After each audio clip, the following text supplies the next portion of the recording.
Should be on camera, huh? Hello again, everyone. Welcome to another episode of Game Pass Grab Bag, your weekly podcast reviewing games from the Game Pass collection, bringing you three unique perspectives of varying skill range. I'm the philosopher of this episode, Andrew. With me are Socrates, Keith, Hello. and our Play-Doh, Aaron. Hey. And this week, we had a list of requests, so thank you so much, David, who recommended that we played the Talos Principle 2 by Crow Team. Talos Principle 2 is a thought-provoking first-person puzzle experience that greatly expands on the first game's philosophical themes and stunning environments with increasingly mind-bending challenges. If the first Talos Principle was on Game Pass for quite a while, I didn't look this up. I'm pretty sure it's not there anymore. Yeah, it's not.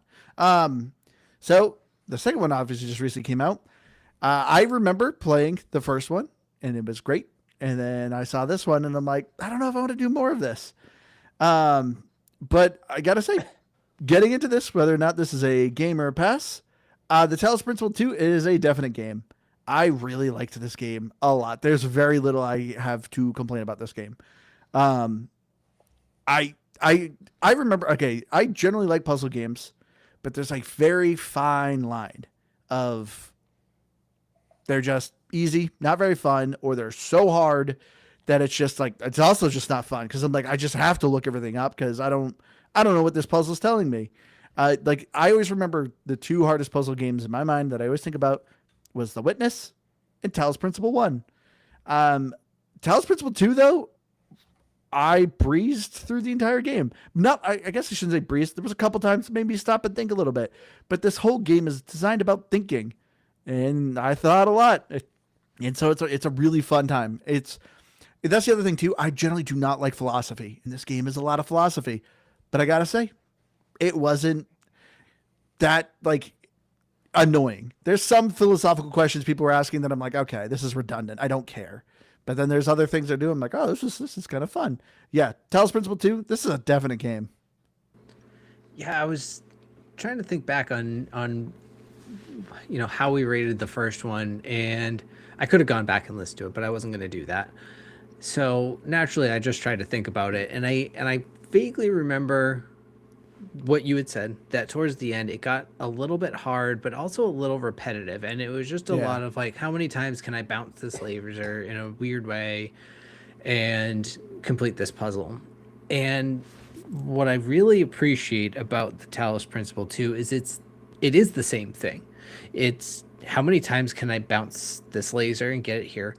But they added so many different ways to do that, unique like puzzle solving mechanics, that it wasn't just the same thing over and over again. And I think too, there are, maybe all of the puzzles could be, but I think there's a lot of the puzzles that actually have more than one solution, even because there's some achievements built into the game that I noticed that are like, beat this puzzle by only doing this. So there are some that you can kind of like hard mode the puzzles, and I just think that that's a really cool thing that to allow in a puzzle game to say, hey, we're gonna let you solve this more than one way. It kind of just, you don't get that type of flexibility all the time. So I thought that was really a lot of fun. And yeah, it's interesting because there's definitely an actual story to it, but really it's like you were saying, it's the philosophy behind the story is really what's driving everything you're doing in the game. So yeah, I think this is, I don't know if I call it a definite game, because it is definitely a game you should check out on Game Pass though. And by all means, it is a game. Where do you guys think I landed on this? That's what I'm curious. You are kind of dumb puzzle guy ever since Blueprints. So if I'm guessing, I don't know. I want to say you're giving it a pass. So, Keith, what do you think? See, I was going to go with the game. And the biggest reason, because it has a little bit of the yellow paint. It guides you around the map to where the puzzles are, so you don't have to really struggle to find those. Even the map itself is pretty good about that. With gives you a compass. And then the puzzles are all so contained that it prevents a lot of red herrings. Most of it's all right there and given to you to solve. This is But really the game doesn't give you. You have to solve the puzzles. They give you some free cards if you find them, the little secret free cards. But that's the other thing too, where I was like, oh well, if you're stuck in a puzzle, like I don't know, Aaron might get frustrated with this. This is really fascinating because some of the things you guys are saying are some of the things I'm going to rail against. This is barely a pass for me. Wow. Andrew, you're pretty spot on. I think I'm just dumb puzzle guy. And if you go a few years back, I got really into watching on YouTube. I don't know if you've seen these guys, but people that will do like manual puzzles, like physical puzzles. There's this one guy. Like the wooden puzzles? Yeah. Or like, Oh, those are cool to watch. Yeah. Yeah, this one guy's got a lot of tattoos on his hands and stuff like that. And people would send him more and more elaborate oh yeah, puzzles. tattoo guy. And I used to love watching this guy's videos. And I used to think, man, I think I'm a puzzle person. And I'd go to Walmart and I'd get the small, they're like, I forget they're called Yamazato puzzles or whatever. They've all got different rankings on how difficult they are. So they tell you 1 through 9 or something like that. And I would buy these all the time. I could solve a dang one of them. And I was watching this guy online all the time and I thought, no, I'm a puzzle guy. This is a lot of fun. I can do this. And then I would get these puzzles and I'd be so pissed off with these dang puzzles. And I found out I was just becoming more and more frustrated with them. I don't hate this game, so I want to be clear. And I'm saying this from my perspective. I'm telling you now why this is a pass for me and why it could be a pass for you is if you are a dumb puzzle person, this is going to frustrate you. I just weird because I feel like I should be good at these things, and I find myself logically following the steps, and then a step doesn't make sense to me. And all I keep trying to do is like, it's almost like trying to take a square peg and shove it through a hole. And I can't figure out why it doesn't fit in the hole. I found myself on so many of these dang puzzles where I'm, okay, got step 1, got step 2, got step 3. Step 4 makes no dang sense to me. I'm completely lost. And now I'm just walking around in circles and I can't figure it out. I refused to go onto YouTube to watch anything because I didn't want to do that. I didn't want to, if this is how the game wanted me to handle it, I'm going to just power my way through it. There's a lot of good things about this game. There's a lot of good elements you guys have kind of touched on. I do want to take some shots at some of those, though. But all in all, again, it's a pass, but barely. Barely. Sorry to let you down. Maybe actually I'm living up to maybe this is just, anytime you're going to do one of these puzzle games, this is probably where I'm going to land. I'm going to be honest with you. So we're setting the bar that any puzzle game immediately starts at a pass for Aaron. Well, keep this in mind too, because I do wonder if this plays a factor in this a little bit. You guys did both play Talos Principle 1. I did not.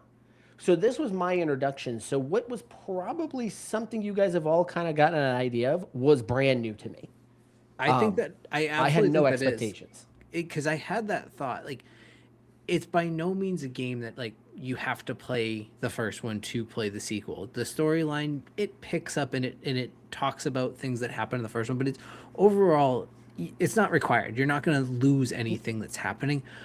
But I will say that there is a structure to the way these puzzles are built and these little puzzle rooms that, remembering back to the first one, it was like riding a bike. Like I immediately knew, like I mentioned that there's no red herrings really, but there's later on. And there's misdirection a lot too. Yeah. Because like Aaron was saying, there's a lot of times where you go step 1, 2, 3, and then you see that final door and you're just sitting there like, wait a minute, those first 3 steps were so easy. It was basically, I saw it when I walked into the room, and now if I just had one more piece, this would be simple, but I know it's all here. And maybe it was some of the experience of it, but I think what I liked about these puzzles and some of them is like the solving, it was trying to work backwards. Like I would usually kind of reverse engineer my way there. Be like, this is what I need it to look like at the end. How do I get there? And that was usually kind of my approach to it. Yep, absolutely. I mean, that was my approach to it. Like, as soon as you enter the puzzle area, like, because that's what I loved. This room is like, this game is just very distinctive. This is the puzzle room, and that's what I like. Yeah. There's no odd objects outside you have to throw in or something. No, none of that. This is, you go through a gate. This is the puzzle. You got your pieces. Figure it out. And I like that. Yeah, I do the exact same thing. I see, okay, this door is not the final exit, but there's an item there. I need to get that item. So that's got to be step one. And you just got to work your way through it. Yeah, it's the puzzles in this game just always I found to be so interesting. So Aaron, so it is just a pass for you because of difficulty. Not entirely. Okay. I do have some story issues. And I know you guys were kind of talking about how easy it is to navigate. I do want to push back on that a little bit. I wouldn't say easy to navigate, but it's helpful. I wish there was a map. I wish I got a overview map of the map. Yes. It desperately needs a map. And I'll get to where that especially tripped me up, where it became kind of a frustration for me. Because Keith was right. Keith did say the puzzles are kind of laid out beautifully, actually, how you know 1, 2, 3, 4, 5, 6, 7, 8. Yes, and that's not where my issues go. But let's start with the story, since that's usually where we start. And all right, yeah, because I will say I just fully finished beating this game. And I like the story, but the very end, as I was telling Keith, I kind of made me go, oh, that kind of ruins a little bit of things. But as far as the story goes, this is the far distant future. Humanity is dead. Oh, well, all the humans are dead. You are now these robots that basically have to go through a program, which was the Talos Principle 1, where you kind of go through a program, you do these puzzles, and when completing these puzzles essentially makes you become a fully functioning AI. You can get uploaded into a body, and now you become, as what the robots call themselves, humans. They consider themselves the new humanity. So you are the 1000th robot. You are in a city called New Jerusalem, and that was their goal from day one. We want to have 1000 citizens, and you are it. So congratulations, everyone. We did our goal. All of a sudden, a vision appears of Prometheus, kind of challenging you guys, saying, come meet me in this faraway land. So naturally, they send an expedition of only 5 people out of 1,000. Because why not? You know, a strange entity ghost appears. Let's just send 5 people. And the newest person gets to go. Yeah, and the newest person who literally just got spawned. That's the thing that always kept cracking me up about the joke. Yes, there was a guy who's the navigator. One person is the mechanic. But then the other 2 people, it's like, what are you guys doing? Like, why am I doing all the work here? I mean, there is something to be said for that. They allude to the fact that like they improved on their processes. So even though, yeah, you're a day old, you're the most advanced version. Yeah, you should be the best model in that regards. But I just want to talk about that intro scene for a little bit, because unless I accidentally skip something, you walk out into this promenade or whatever, big celebration, the mayor's speaking, this giant purple entity appears, and then no reaction from a single person. I get that you're all robots, but not a single reaction. Well, human robots. And there's bunch of clankers, and then you just on a thing. There's nobody's like seems shaken by it. It was a very weird cut of like this big epic moment, and then it was like, well, that was strange. Yeah, that's really what it was. And you're just sitting quietly on like a train after, like, okay. Yeah. Yeah, and it's kind of funny. Even the train ride, people are like, "Oh, that was interesting." It's like, all right. Like, so should we like do something about that? Like, go check it out? Yeah, look, I've been saying we should go out there, and that seems like it's a good reason to. Like, yeah, probably. Yeah. So let me jump into some of this. So you guys are kind of hitting on it. I think pacing the story was a little odd. It was a little jarring, but fine. They're getting you to the gameplay, even to the idea of them kind of like suggesting, hey, maybe you should go check out the city before you leave on your expedition. What a weird way of like, now I have to leave, but you brought me here, but just to go check some things out. But I guess it can give you kind of some more backstory. I don't know. Didn't really like how it was just kind of pacing you at the beginning of this to kind of learn this stuff, but you could skip all of that if you wanted to. It's just very jarring how it sets it up. So here's my grander issue with kind of where the story goes. And this is, as Andrew has already alluded to, the philosophy elements of this are obviously loud and clear in this. What's strange, though, is it heavily mixes, like not even kind of disguises the biblical imagery in it, to the point where Elohim is God in Hebrew. The There's the Jesus figure who leaves and they're waiting for their return, and the 12 disciples, like they call them like the 12 followers or something like that. So I'm like, okay, I'm tracking. It's a biblical theme. I get it. And it wasn't very on the nose, hitting all the beats. And I was like, okay, this makes sense. Even to the how many people are in the New Jerusalem? Yeah. Is it just 1,000? All of that stuff. Heavy theological stuff. But then... Well, just to say, that was the first game. The first game really built more biblical stuff. So this is what I was probably missing. Okay, so then this is what... Because I was wondering why it went heavy into then the Greek stuff. Next thing you know, you're dealing with Zeus and Poseidon and the Sphinx, and you're like, oh, what does that have to do with any of the biblical stuff that this game has just been feeding to me? And now it's completely shifted into something completely different. So story-wise, that's very jarring. Maybe some people wouldn't know, maybe they wouldn't pick up on some of that stuff, but for me, I knew exactly what this stuff was trying to do. And even then, okay, so even on the Greek philosophical stuff, it seems most of it is really kind of wishy-washy.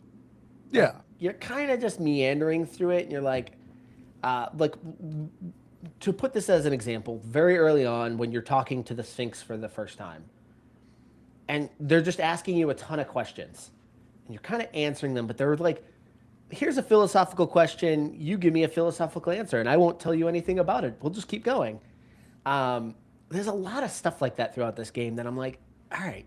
Well, that's what I liked, because that's the game trying to make you think. This is, think to of me, yes. What, though? Well, just in general. Because, like, all right, I'm a bit with you. I generally do not like philosophy. You know, I'm a medical. I'm all about science. I'm more about science. I like A plus B equals C. But philosophy, it's like, A plus B, but, you know, it sometimes equals C. Sometimes it equals D. Sometimes it equals A again. And it's like, come on. Like, I don't, like, to me, asking these questions over and over again is just redundant. So I get that of like, that's what always kind of annoys me with philosophy. But this game did not want to give you answers. It wants you to think and come up with things on your own. Because it's asking you just to have you think. That is it. Because it's asking you things of what's our purpose here in the cosmos? What's our purpose here in nature? What's our purpose in death? Like, it's asking these questions throughout the game, and you are making choices. And it never was right or wrong. The NPC you were talking to would always kind of talk to you and go off of what you gave, which was also kind of funny. The Sphinx asked one question of, I think it was like, your purpose in the cosmos. And my response was, lady, I'm just a robot. And she literally was just like, okay, fine. And just ends the conversation. And I was like, oh, thank you. I was like, I actually kind of like that. I don't see. I'm part of this is, yeah, when you're giving me a bunch of biblical imagery and then it just switches into philosophy, but it's not connected at all to any of the biblical stuff that you were just laying out there. Then I'm like, all right, well, I don't understand what any of this is trying to get to, because I'm assuming this is taking me somewhere, but the more I'm getting into it, the less I'm seeing where it's taking me. So making me think just for the sake of thinking, I don't know. Make me think and then show me what those real world consequences look like. What does it lead to? What does it actually mean? Well, it doesn't. This does have multiple endings. Then cause me to question if what I thought was actually correct or not. Like, to me, that's how you're going to move this thing. It doesn't feel like it's doing any of that for me.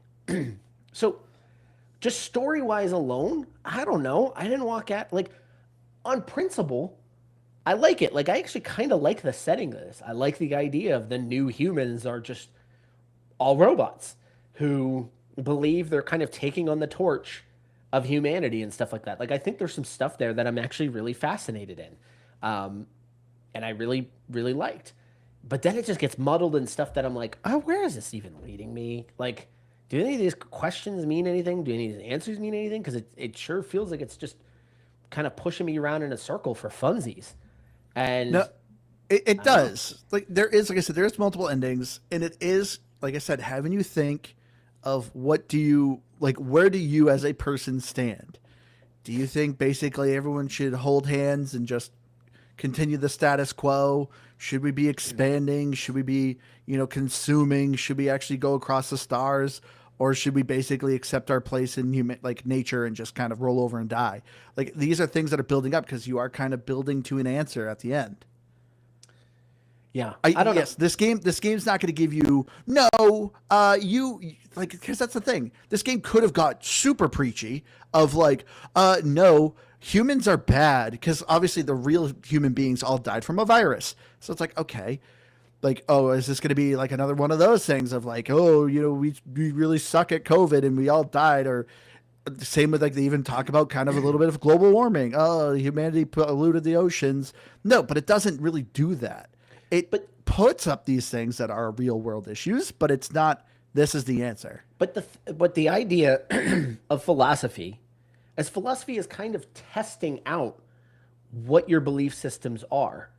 So to me, there are always counters to the philosophies. Like, there is a philosophical view, and then there's something that counters that philosophical view. So I think you could have played this out to, if this is what you believe, this is how we'll challenge you moving forward. That's what it feels like the game was trying to maybe do. And yet, there are characters that do that.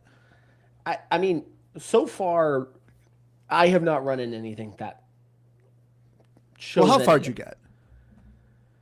I think I passed this. What was the second beacon? Well, all right. So there's 4 chapters. Each chapter has 3 lands. So you just completed the second land in the first chapter? Maybe. I don't know. Maybe that sounds right. Maybe right. Oh, you don't even know how long I spent on some of these dang puzzles, Andrew. Did you get the 20-minute achievement? I wanted to show you guys. I should have recorded me on this one puzzle because I probably spent like an hour and a half. Oh gosh. It was this one. I'm watching Andrew play this right now. Is already stressing me out because I'm like, I'm watching him just walk around in circles, and I was like, yeah, right. Because that's like how I felt on so many it's so obvious. Well, no, there was the one that got me the most stuck. Again, very first set of puzzles, but it was towards the end. Like, what is that? The first bunch are like 10 of them. It was probably like 8 or 9. Like, the one right before it was so dang easy. And I remember like, oh, okay, I got this. And then I walked into this next room, and it was the very first one where you needed to put one of those things, one of the many just laser things, on top of a box and make it shoot up into the air to hit the green box all the way over there. I cannot tell you how much. I'm telling you, it's like an hour and a half I spent on that dang puzzle. You want to know why that puzzle pissed me off so much, though? And this again, kind of want to mention this to you guys because you guys kind of said like, yeah, everything was kind of laid out in front of you. That one was 100% a trial and error issue that I didn't even know existed. I didn't know how many things you could connect to one of those beacons. Unlimited. Oh, that was something that I will say. Actually, I thought it was just 3. Was something? Wait. Are you talking about like the RGB converter? Yes.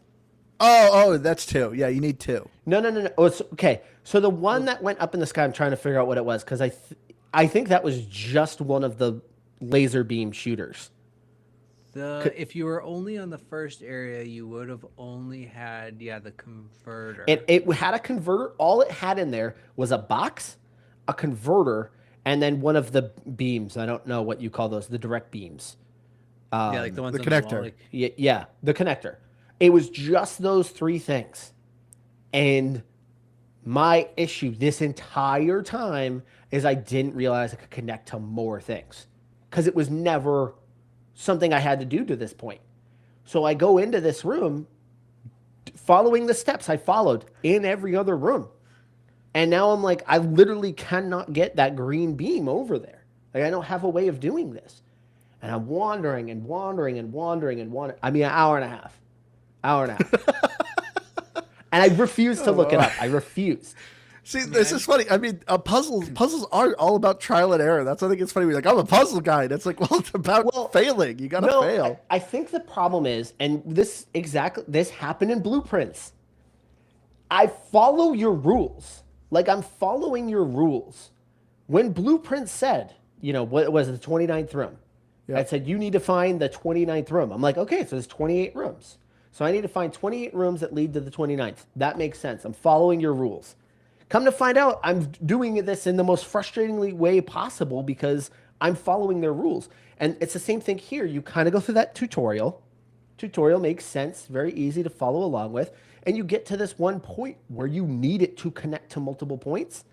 It's not a new device for me. It's a device I've been using a ton. So for me, oh yeah, this is how that device works. And now I'm stuck. And I cannot for the life of me figure out. Though props to the creators of this game, because I think they expected people to have to look for help. Naming every one of your puzzles when you walk into the room, Yeah. super genius, Yeah. because I imagine Well- that's very easy to look up. Well, the naming of the puzzles too is also a big hint. Yeah, and It can't be, yes. I wouldn't say it's a big hint because there was none of them. I was like, oh, thank goodness that the name of the room is this. Now I know I'm supposed to do this. I was like, that happened. Kids I point, don't think, chain reaction. okay, yeah, but I can see what you're saying to a certain degree, but I still don't think it's like blatant, like obvious. is. Anyways, but I think another thing that, for one, knowing the amount of connections you could do is infinite. That's something that I just think I knew intuitively from playing the first one, because in that one you were just connecting as many things as you could possibly connect wherever you could. One of the interesting things, and I had forgotten this, it took me a little bit, and I think it's another kind of interesting way that they use the puzzles. And so, as you're watching Andrew, if you're watching Andrew's gameplay here, there's these little laser beams you have to connect and, all around the map. That's one of the main puzzle solving, functions.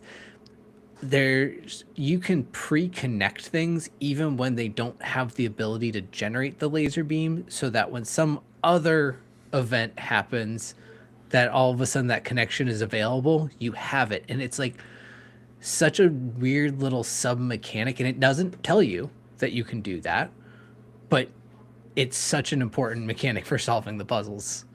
And it's also kind of fun because you like have to just think on these different levels of solving things. It's almost like the mousetrap game, right? Like, what were those Classic. called? I forget what that device is called, but it's where one thing leads to the next thing. It's that domino effect. So you kind of almost Rube have to Goldberg. Yes, That's Rube it. Goldberg. That's the word.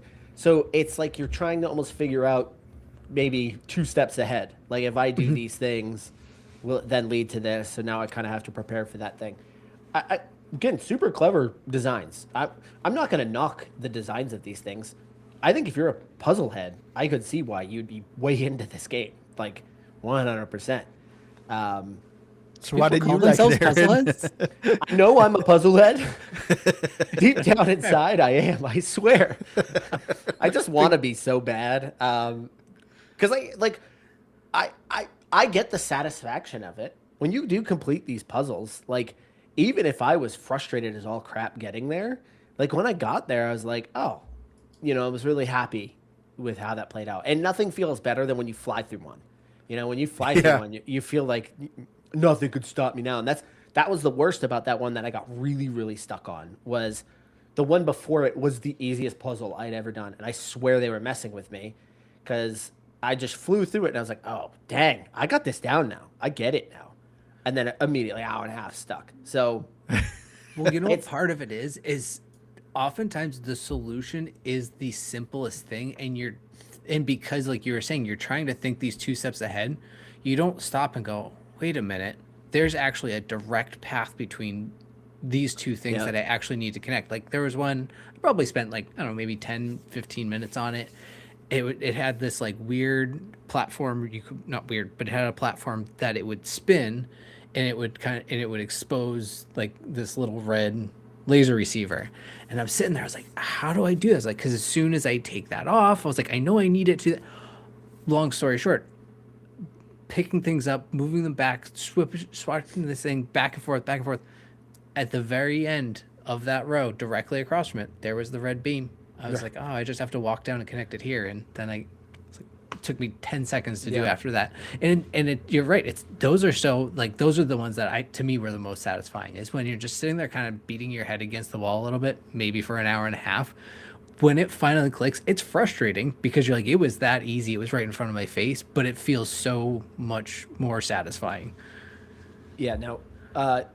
David here in the chat, he just asked a very interesting question. Do you think this game made you feel more smart or dumb? For me, it was dumb. Easy answer, dumb. It's very easy for me. I could imagine if you complete this game. If I were to ever complete this game, I would feel like I accomplished one of the biggest accomplishments of my Like you're a real puzzle head.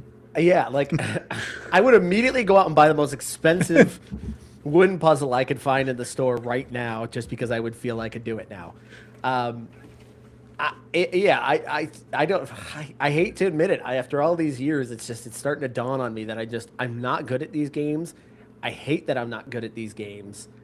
Because I want to be. I want to be like you guys. I have some good news for you. What? You did not get the achievement where you worked on a puzzle for more than 20 minutes. Here's why I think that's got to be wrong. Was it one straight shot? Because this was like 3 different times that I've had to go in there. It doesn't say. Oh, and I had walked out of the room a few times because I felt like I needed to like reset my brain and kind of come back into it fresh. That happened to me once. I literally was laying in bed, and I went, "Holy crap! That's the solution to the puzzle." Like I literally was mulling over a puzzle in my head, and I just like literally was like, "Oh, I hope I remember that in the morning." So that did actually that did oddly enough kind of help. I was stuck on one puzzle. I left. I came back, and I did it right away. So I was like, "Oh, okay, something just kind of worked there." And yeah, I don't know if it was just I just needed a fresh brain to kind of look at it. Did you guys feel smarter playing this game or dumber? I felt smarter. I mean, Yeah. well, I don't know. Well, But I think that might be the level of gamer pass on this. Like, yeah. we're like, yeah, this is great. I feel smart. I'm solving these puzzles. I feel clever. Yeah, again, if you're completing this game, if you're moving through this, you probably feel awesome. I would feel awesome, but I struggled so much. Well, and from time to time, your little companions they'll jump in and they'll be like, "Hey, great job on that. That one was tough." And you're like, Yeah, "I that took was like 5 seconds on that one. I feel great." He's like, Hey, "Hey, that buddy, that was a real brain bender, and I was like, "That was 5 seconds." What? like, oh, buddy, you seem a little stuck in there. You need any help? Leave me alone. I'm a puzzle boy. I'm a 5-star man. All right, so here's the other part of the game. And again, this is why I said when Andrew was like, "So was your level of hate on this game just built on you being bad at the puzzles?" Not entirely. I had some story stuff that I didn't necessarily love, but also in the gameplay. All right, so cool map. Again, really love the setting of this. Really vibing with it. Love it. So just to kind of give you an idea, if you haven't played this, what it kind of does for you, and all this stuff is really cool. Puts you out in kind of this pretty open map, pretty large map, actually. But it's very easy to follow the path of the puzzles. So ultimately what you're trying to do, complete puzzles, complete a bridge puzzle, which was fun. I like that one, actually. Oh, no. That's my I'm sure they I suck. hate the bridge puzzles. I'm sure they suck at some point. I wasn't that far. It's the same thing. So then you get into the building, you do a bunch of things, boom, all right. Area complete. Here's the issue. Now all of a sudden, I'm back out into that map with no clue where to go. I have no map. I have a compass that has some markers on there, but I don't know what marker I'm supposed to be looking for. And the other problem is this is a kind of 3D layered map. So if region. So if I see something I think I want to go to, am I below it? Am I above it? And if I am below it, how do I get above it? I don't know. I did so much dang wandering, which was actually kind of cool because I did find some fun stuff there. I did one of those sprite challenges that was just kind of sitting out there, so that was kind of cool. But I'm wandering, and I'm like, where's the next set of puzzles? I don't know. Are they here? Do I have to go into the trolley thing? Where is the trolley thing? I see it on my compass, but how do I get to that? Because I don't know. I Puzzle was boy also wants at the his loss. puzzles. I would have preferred a map. If I had a map, Yeah. would have been happy as could be. But just doing the compass was not enough for me. Did you guys at all get lost? Please help me and tell me you Yes, guys at I least got did. lost. Oh, thank God. All So right. especially at the beginning, I took me a second to understand, even too, that it was, oh, there's a footpath. There is a paved footpath that literally is bringing you to puzzle 1 through 8. I loved Just it. keep following the footpath. Love and the the little- same with the signs. Yeah, Yes. but it took me a second to figure that out because nobody says that to you. And And then it was very quick for me. It blinks on Yeah. this Yes. way for that puzzle. Yeah. You're on number 4. 4 is Yeah. this way. Go this way. And it's like, Love okay, that. great. Awesome. But yeah, I did not realize that there was environmental puzzles. It wasn't until like the second island, which I think was like the snow area. And I noticed like a faded line of energy that basically said, oh, 2 points are connected, but they have no power. And I was like, wait, why is this outside of a puzzle? Is there puzzles outside of puzzles? And like then it started to dawn on me. It's like, well, maybe I think I need to wander in these woods. But then I got lost again. And it took me a while to even figure out that I had that compass above me that also showed me where things were. But I kept pushing buttons. I'm like, where's a map? I want a map. Where's this dang map? The area you're seeing gameplay right now too is my favorite and least favorite. It is like aesthetically gorgeous. It's these giant statues, like coming out of mountains. But navigating this land sucked because it's constantly going up and down mountains. And so there's 8 puzzles you're solving in each region, but there's 2 bonus puzzles. They're called like lost puzzles. And so you got to find them. And navigating, I could like not find the second puzzle in this second one for the longest time. And I'm like, I'm sick of just traveling up and down these mountains. I wish I had a map so I could just stop traveling. Because you do have a sprint, but I'm a robot. Why can't I just turn into a car and drive faster? Because like my sprint is not fast enough. You're not a transformer, Andrew. Different game. Well, hold on. Well, that's also going to be one of my complaints. Why would you be like, hey, humanity's dying. We're going to create advanced robots and we're going to have them be the same limitations as us? Yeah. No, my first thought would be like, let's make them transformers. Like, come on, guys. Yeah. I mean, If we're going to make robots, come on. So there's that. Isn't like a more perfect human like one that's kind of like an octopus? Probably. Yeah, Wouldn't more having limbs. multiple arms. Yeah, you think you'd at least have 4 arms. It would be way more beneficial than just 2. I feel like having just 2 arms is one of humanity's limitations. Yeah, and then imagine if you had hover jets for legs instead. All right, this is irrelevant. We're getting sidetracked here.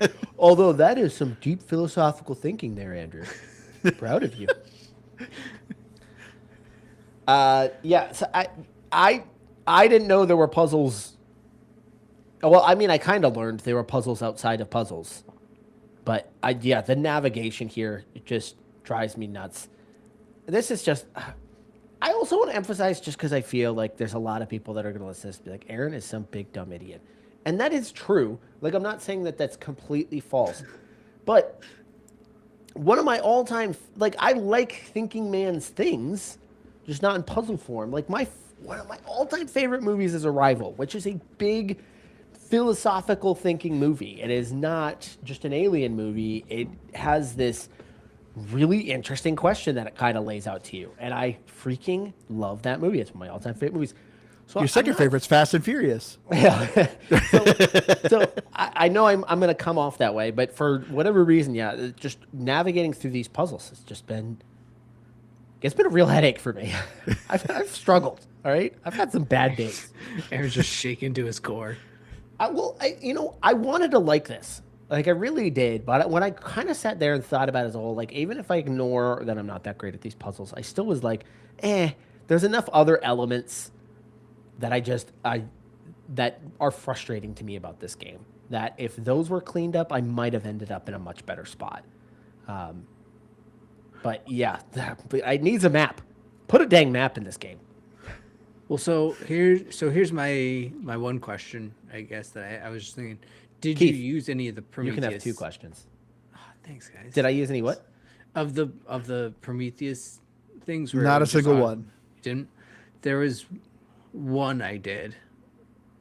I didn't. Oh, look you at it. dumb. Well, hey, I didn't look it up. I used the mechanics in the game to skip it. That's all. And does it give you different. full credit? I mean, yeah, I think so. I mean, like I didn't get an achievement. It does mark it as having used that. Okay. Oh, So okay. So probably doesn't consider it like completed. It's considered just skipped. yeah, but I mean, and I don't know what that impacts anything. It wasn't one of the lost ones or anything, so I I'm can't tell assuming you if it achievement. affects the door. Maybe, but I don't know. And I probably, and if it does, I would go back and solve it. But it was definitely one I was just kind of starting to get to a point where it's like, this is. It's like I don't get this. It's like I need to just move on. Um, can I ask you guys a question? No, You only can me. ask Alright. us too, Aaron. Only me. Oh, thank God, but I only have one. So, oh, I was afraid to ask this because I don't know if if it's gonna spoil anything for anybody. I don't think it's really spoilery. So if you're listening to this and you are afraid of spoil, I don't think this does much. But so at the beginning of the game, you're out exploring the city. They suggest that you do that before you leave, even though to leave is literally right in front of you. So you're like, oh no, I'll go all the way back because you told me to. So I did that. I go back. I left. I meet the shop person. Oh, so you did not meet the shop person? No. I think I met Shepard. I didn't explore the whole city. I started to and I went, this is a lot. It is a lot of I'm nothing. gonna go ahead. I think it's a lot of achievements, but Yeah, there It is a is. lot of achievements out of it, and it like gives you, I guess, probably some backstory and some interesting side characters. So there's a shop person in here, and now I'm like really curious. But now neither of you did this, so I don't know. There was a shop person in there, and you could buy upgrades for yourself. Here was my assumption. My assumption was that these things you purchase, like she gives you credits to buy things, and with those credits, you can only buy two things. This was completely either just made up, like it didn't do anything, or I don't know. This thing just wasn't working. I don't know. One of them was an inner monologue, so I bought it. So you're talking to her, but you can hear your own voice talking too. What? Yeah, my character doesn't have a voice at all. Okay, well, wait. Here's the kicker. So she's like, yeah, this was like an old thing that we discontinued because people found it really jarring. So you're basically getting an old thing. Do you want to keep it? And I was like, yeah. My assumption was, oh, I bet you that will help later on. Like Him going, hey, Dub Dub, you're really struggling with this puzzle. Or maybe like he'll think through things and he'll give you hints. Yeah. That's what I assume would happen. You literally never talks again. Literally Oh. doesn't. That was it. So I was like, was this just to make a joke, or what? Was I mean, this? probably to a certain degree. I mean, it seemed like that whole city exploration was just a lore building, all those types of things, and I could see that just being like hey, we'll just make this feel more like an interactive city, I guess. I don't know. Now, Yeah, it do was you ever super go weird. back there You do. until the end, like before the end of the game, though? Yeah, yeah. Okay, because that's where I was. I mean, I was just about to get through the second area, so I was thinking maybe I'd go back each time or half the time or whatever. I don't know. I don't know why you would need to go back though. Again, other than for some of the achievements, story there's, reasons. yeah, Okay, like story stuff. reasons. Because That's what I assumed. I saw it, and I don't think this is a spoiler because it's not a secret achievement. But one of them was like help get a certain person elected or something like that. So like I assumed I had to go back and do There's something. a couple in the different city. people you can get elected. So, So- either way. Which is at the beginning, like you see one guy out there picketing and he wants your signature. Yeah. So it's like, I don't know if that does anything. I signed it because I was Yeah. like, yeah, dude, I'm with you, man. And you got achievement. Even though I just got here and I don't know what the heck is going on. I know, you're literally a brand new baby. Like, Yeah. And everyone knows it too. It's like it's Yeah. printed on you. Yeah. It was just. So does Jesus come back? Oh, and then there's clearly the devil character who's got the 666. Oh, who's named Doge? Yeah. So Just fun little. yeah, there's some things that were just like really on the nose on what they were trying to do, and that's why I was so jarred at it, just going like oh yeah, it's heavy on biblical imagery here, and then it just is like, oh no, like this is Greek mythology. You're like what? I don't know. I don't know. I really want to know if you guys purchased any of that stuff from that person because I want to know if that did anything. I don't think it Nah, does. I I wish. sure didn't. What I was the wish other I thing went you to it. bought? I think it was just a silly joke. All it was. I mean, it's very possible because when you go around the town too, there's a museum, Yep, went in there. simulation Oh, yeah. museum, and it's literally cats. puzzles from the first one, which I completed all those puzzles too. Didn't get anything, which kind of annoyed me, and I was like, oh, that's lame. But you there's see also the- computers, and you could do text adventures. Oh, I didn't see that. Did you see the cat museum? Yeah. The little gazebo, which Yeah, that's it's pretty actually funny. it's actually kind of sad though, because it's like I think a lot of those are like the developers and stuff, like their pets, because there's No like, way. There's like 100 cats there. maybe not all. I mean, maybe not all of them, but I Maybe bet you some accurate. of those are real because they're all real pictures of cats. So I would assume that yeah, they were some of their cats, and it was like sad messages like "You'll always be loved." And I was like, I thought it was really sweet. He's just tearing up over there. Yeah. Well, I mean, Sprinkles. not trying to get heavy, but we legitimately did actually put down one of our cats like a month ago. See? So Oh, was it Milo? no, actually, it was. Oh, it's the cat you hated then. Yeah, it was still sad It's though. not that sad. No, it actually was. I mean, it didn't make it less sad. It's still a pet. I don't miss his butthead activities all the time, but it's still sad. And yeah, then I'm seeing all these like sad cat things. Like The house reeks of less piss. this is like it was like tugging at my heart a little bit though. Damn. Sorry that happened, Keith. That's all right. Thank you. I'm kind of sorry. This game is a pass for Keith Keith now. It Yeah. just brought up a lot of emotions for him. No, they embraced it. They made me feel them. It was Oh, all right. that was part of the game. Never mind. You're good. You wish you could put your cat in there? Be like, our house will always smell like piss because of you. Thanks for all the piss. But no, so sorry about your cat. It does suck to lose a pet. But I don't know. Yeah, as far as the gameplay though, oh yeah, I wanted to complain about it. I hated those bridges. So the bridges, I think they had a little bit in the first one. I know the main thing in the first one is yes, once again, the puzzles were kind of in a room, and every time you did a room, you got a Tetris piece, and then you had a board. It was a grid, and you literally had to fill every square of that grid with the Tetris pieces you were collecting. Congratulations, you beat the zone. Go to the next zone. So there's still like reminiscence of that puzzle in this, but the bridges in this game were easy and just annoying because they didn't change. The mechanic was exactly the same, and every time it was just trial and error for me of just like flip, flip, flip. All right, this piece works. Flip, flip, flip. Okay, keep going. Up, I did it. Go move it on. Maybe and that's why I liked it. It gets Because like, I understood the rules, and they never changed. Yeah. It just, to me, it really just got exemplified on how annoying it was anytime you went in the mega structure. Because that was most of the puzzles in mega structure. We're just like, you got to make a bridge. And I was like, I'm sick of making these bridges. They're not fun. Well, and if anything, at least the first time that I did it, it actually, I don't want to say it made it less interesting, but it actually guides you a little bit. Like you, when you're going across those little open areas and you just have the four pieces, you really have to trial and error because they could go in any order. You could find yourself all of a sudden you're like, whoa, I'm going, straight out into the water instead of across it. Whereas in the mega structure, the one that I did, you were very confined within a 2-block wall at least, and you had to like turn a corner. So I could immediately start to be like, okay, well this piece won't work because I can't turn the corner with that. Like it actively wouldn't fit. So in a way, they were easier in the mega structure, I thought. Doesn't make them more interesting if they're easier, but they were easier. Yeah. I mean, so as far as gameplay goes, that's probably my biggest complaint. Well, that, like I said, mapping, I wish you sprinted a little bit faster. You can turn off toggle for it though. Just for ease of it, just keep sprint on constantly. So if you go into the settings, you can just set it to not toggle and or set it to toggle rather, so that you just push it once and you're always running.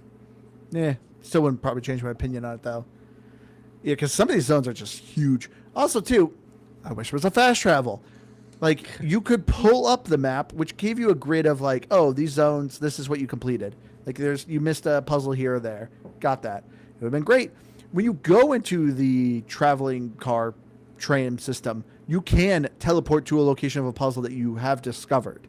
So it's like, okay, I don't know how to do puzzle 3. I'll come back to it later. And then you could fast travel it when you get to the tram.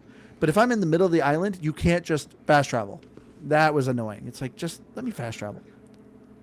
See, I didn't struggle with the map traversal at all. I kind of just treated it all as a very flat plane. Like there were some times, and I know you mentioned like the mountain region in the third area, but overall, I was like, I'm just going to kind of hone in on the spot that I want, make that my center, and I'm just going to run straight. And if all of a sudden I can't run straight, I'm going to kind of divert as I need to. But largely, I kind of just followed those. And yeah, the sprint didn't make it super fast, but not having to hold the button all the time was just nice. And because it actually, unlike a lot of games, like if you stopped moving and started doing something else, the sprint stayed on. You didn't have to retoggle it. Minor, but nice. And then to that point, like, I don't know, using the same method, I was like, I just knew I had to get back to the center of the map every time. And I don't know, truthfully, it wasn't that hard. If I was really struggling at that point, then I could follow the little stones on the ground because they would guide me back to the center. I mostly complain about it because I wanted it, like, when I was breezing through these puzzles, I just wanted to do it faster. To me, it was like almost like the speedrunner in me of like, how quick can I beat this game? So for me, I'm like, just send me to the next puzzle. Just send me to the next puzzle.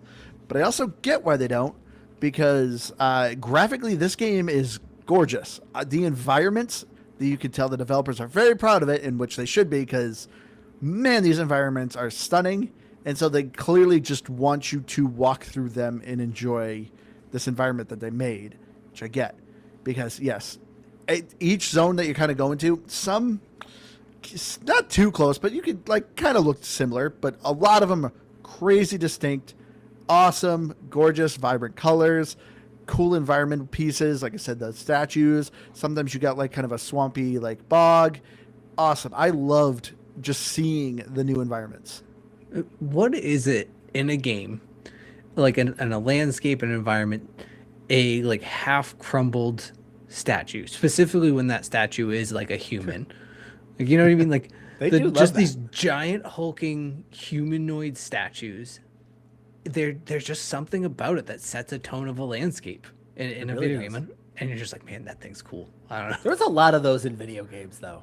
And in the real world, Mount Rushmore. That is true. That's one. Well, that's naturally occurring. That's different. That's naturally occurring. The old man on the mountain in New Hampshire. It's gone. It fell apart. Rest in peace. All right, old man was on the mountain. Yeah, graphically the game looks great. I it's small stuff, but I do love that. Like, right, you go to puzzle 1, and then when you go to puzzle 2, it's not just like walk down corridor. No, it's like you're walking through a nice little garden, and then it's a stroll into this thing, and then you're kind of walking through the water here into puzzle 2, and then you're walking down this nice little pathway over here, and it's like, it did feel like we're not just going to put you in some bland looking corridors. The puzzles themselves are pretty bland looking. They're very focused on these are the items, and that's all you need there. But everything else, kind of walking around and enjoying the area, very, very beautiful. Very beautiful. The mega structures and stuff all looked really cool. I was really impressed with it. I think it looked great. Did you guys play this in third person? Why could toggle into third person? Did you guys play it at all in third person? I did a few times.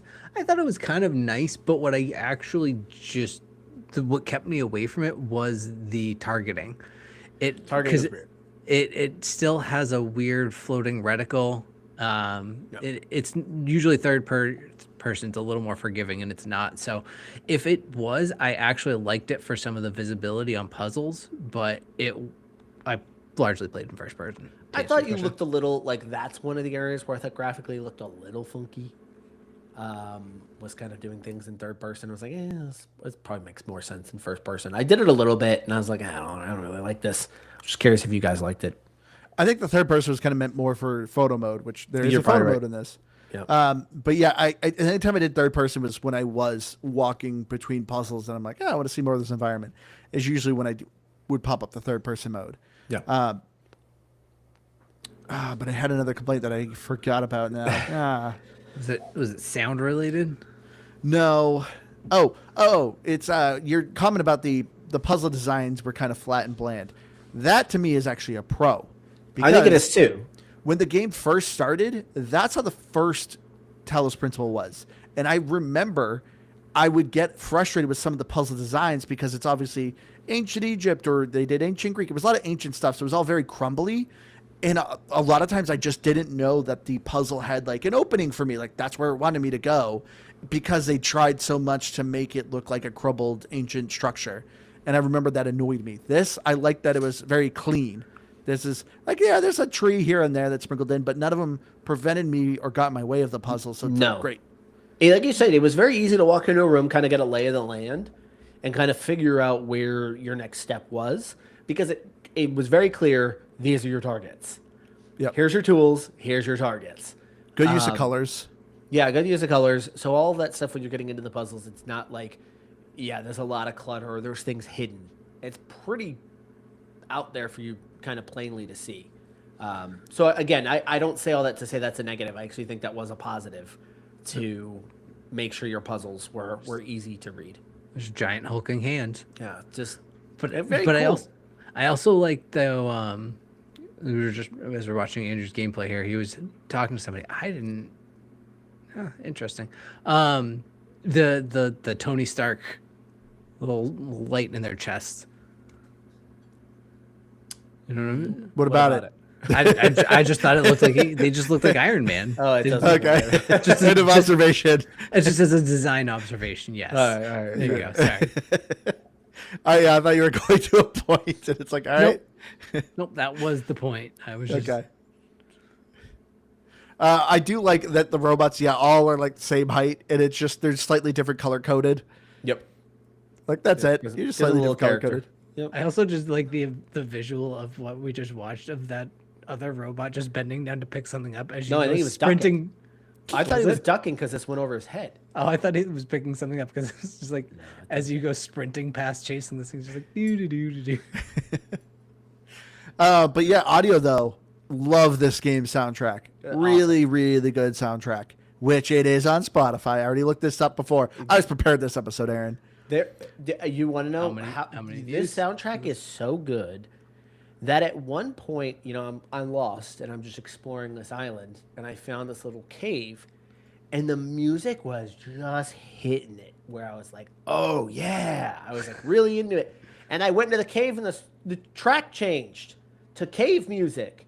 And I was like, no, I was just into that. So I stepped back out of the cave to finish the song. 'Cause What's I'm- cave music? Is it like Ooga Booga? No. Like you know when you actually did it earlier in this gameplay where you go into those kind of like The almost labs? like utility closets. Yeah, that go down into those labs. Yeah. Oh yeah. The music changes when you go into it. It's a different tone of music. Okay, I just like you called it cave music. I mean, it was like a cave. It was in the side of a cliff, and it was and yeah. So the music changed to the cave music. The soundtrack is super good. Voice acting's pretty good. There are some that are like stellar. There was a line today though that got me because it was like I wish I remembered it because it was clearly them being funny. And it kind of caught me off guard just because the game kind of plays pretty serious through most of it. But they were like making a joke, and I was like, "Oh, dang, that was actually pretty good." There's a lot of cheeky's the word, but yeah, just like a lot of little things like that. Like Andrew was saying, there's the one dialogue with one of the Greek gods, and you're like, I don't know, lady, I'm just a robot. Yeah. And there's another one I had where she asked you a question, and you're like, I don't know, I was born yesterday. So like there's a lot of like little things like that. I wouldn't call it, hilarious, but it's just cheeky, kind of funny. Yeah, and if you roll credits, there's also a nice song with lyrics, Keith. It's not butt rock, so you can lower that expectation. Was it Limp Bizkit break stuff? It's some new. You know metal what, Aaron? butt That rock actually is would going fit. Wouldn't it? It would fit. But yeah, this soundtrack it's so good. I would recommend just listening to it. Dava kind of asked if you could just play your own favorite music. You could, but it's like, because there is a lot of dialogue going. That's the other thing that I really liked about this game compared to the first one. I felt like I was an isolated person in an empty world. This one, you always have people kind of chiming in and talking to each other. And if you want extra dialogue, there's a lot of world building if you want to read text. I had no interest.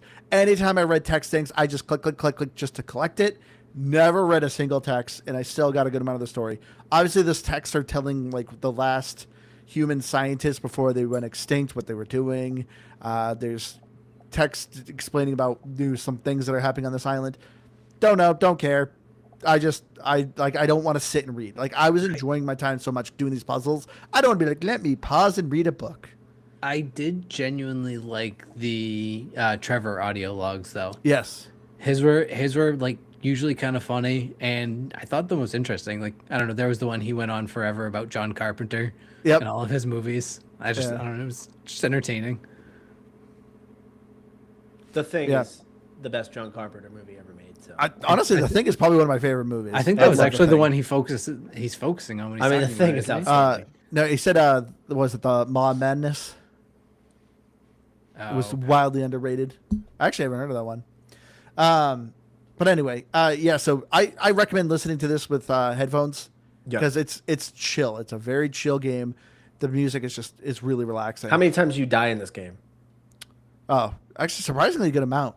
And I will say, this is a very slight gripe, but it took me forever to realize there's a reset button. If you hold down on the D-pad to reset the puzzle. I knew that. But it's also I got irrelevant. stuck in so many puzzles where I was like in a room that I was like, oh, dang it.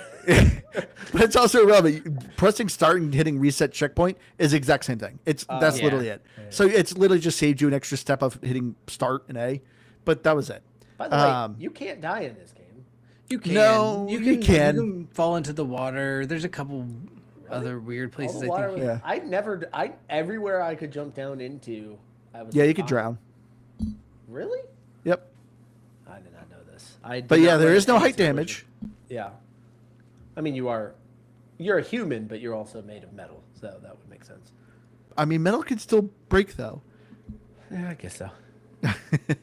Well, speaking of, I actually pointed this out in our Discord. It's a one small thing about the audio and the dialogue that I actually appreciated. That I know you're all robots, but that you're supposed to be quote unquote humans. I appreciated that they just made them talk like humans instead of like super jarring AI robot voices.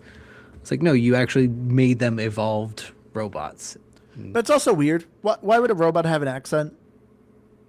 I mean, I guess part of it, honestly, and I think they allude to it a little bit where they keep using weird like slang, and they'll be like, "Why did I just say that? Like, we need to update this." Oh yeah, that's right. Database. So I imagine probably the kind of dialogue and slang, or Melville will say like, "Oh man, that was bananas. Why? What's with humans and bananas? Like, why does this keep popping up in my dialogue?" Yeah, that's kind of funny. Yeah, it was the one running joke that I actually probably every time made me laugh. But anyway, the achievements though for this game do not recommend for achievement hunters. No. So I have beaten the game. Yes, there's a lot of achievements. I've beaten the game. I have even completed all the golden puzzles. The only thing I've done, I haven't finished all the monument and sphinx puzzles. I might end up doing that. But either way, that being said, I only have like 470 gamer score. There's a lot of achievements that are missable. The achievements are clearly designed not to be for achievement hunters. It's clearly meant to be here's a badge of you chose this path. Because there's no save files either. You can redo the ending, I think. I haven't tried it yet because I reloaded my game and I just did the side puzzles. But there are some other moments where it's like, if you missed it, you missed it. Like, that's it. You'll have to start a new game, which kind of stinks because this game is a little bit hefty. You're looking between... Oh, I lost it. My paper. Here it is. You're looking between 33 hours or 20 hours to 33 hours. Unless you're me. You can double that. You could be 20 hours on one puzzle. Yeah, I think my time was like 22 hours when I rolled credits. But also, I think it was counting when the game was idle. Because to me, I don't see how I did this in 20 hours. To I've me, only been I playing, feel like I've I been did it playing it on quicker. PC, so mine wouldn't be idling it. Oh, Yeah. So okay. I'm glad you played on PC because that also brings up the complaint I have. I did not like this game's controls. The controls screwed me up a good amount of times. Oh, How I was it played on on PC? a controller. Oh, pfft. I'll always play on a controller. So you can't answer this. I thought the controls were fine. I would deselect things unintentionally. I mean, Yeah, I would forget to hit right trigger versus left trigger all the time. That was, that comes with the territory. yeah, that was just one of those things that I was like, like I just have to redo it a bunch. But I don't know, it wasn't the game's fault. This is my fault. And honestly, I appreciated the fact that I had that option to pick things up and retain connections. Said I know that they made it a factor of how you solve puzzles, but just I don't know. That was a me problem. Yeah, it's a minor complaint. Like it wasn't too bad, but like the worst was the controls for the Tetris bridge. To me, that was always the most annoying. Yeah, I did screw those up a bunch. It took me until probably, I think it was the time I was doing it in the mega structure that I realized I could pick pieces up. I would just go walk back and reset the puzzle every time. Yeah, That's how I was do doing it. too. But anyway, so let's get into our final thoughts here. As I said, for me, the Talos Principle 2, this was a definite game. I had a ton of fun with this. I really wanted to keep playing. The puzzles weren't anything too hard. Like I said, I didn't have to look anything up. I didn't have to use any of the cheats, the skip cards. Like I said, I even did the golden puzzles. But that being said, it wasn't a cakewalk. There was a handful of puzzles where I literally had to sit there and kind of think a little bit. But this game, to me, always had me kind of thinking, even with its story and its kind of philosophical questions. Like I said, I'm not a big philosophy nut. I generally find philosophy annoying. But this game was still kind of intriguing on how it was talking.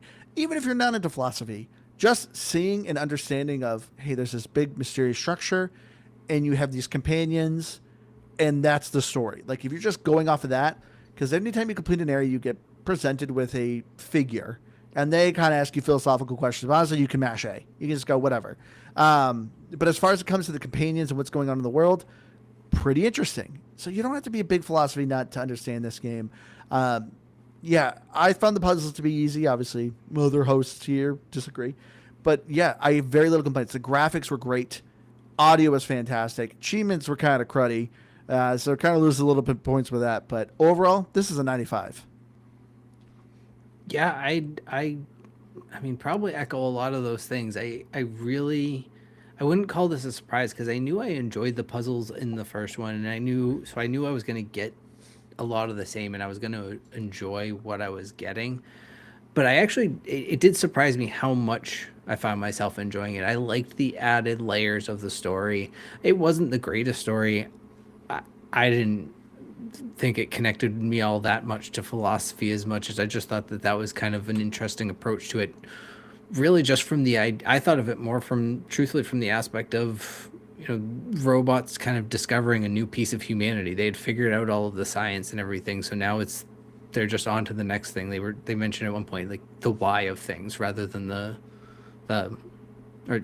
how of things. So I don't know. I kind of liked it. I didn't think it was all that much value add for me other than just making the game feel a little more connected. Because one thing that I like as a whole, and it seems like it's a kind of a weird shot at it, is in some ways it felt like a mobile style game to me, just in the aspect of like these like quick shot puzzles, again, for some of us, where I was kind of just going through and able to just solve them, and I put them down, come back to them, and I don't know, maybe that doesn't make sense, but in my head it does, but it's a good thing.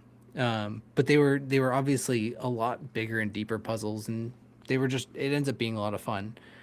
Playing the first one definitely helps, but by no means don't hold yourself out on playing this because you didn't play it. It's really just more, it helps you, the language of how they tell the puzzles more than anything.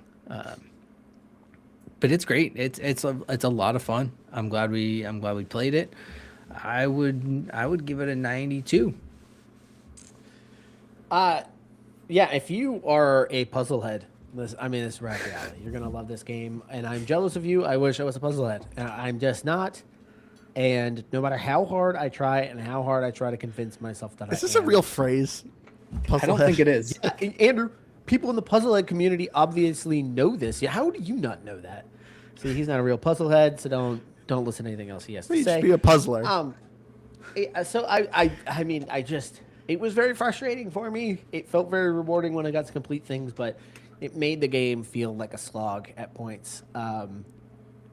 And I don't know, maybe I should have been better off just cheating my way through this thing, just to kind of enjoy the other parts of the game. But the other elements of the game can be a little frustrating too. Not having a map kind of sucks.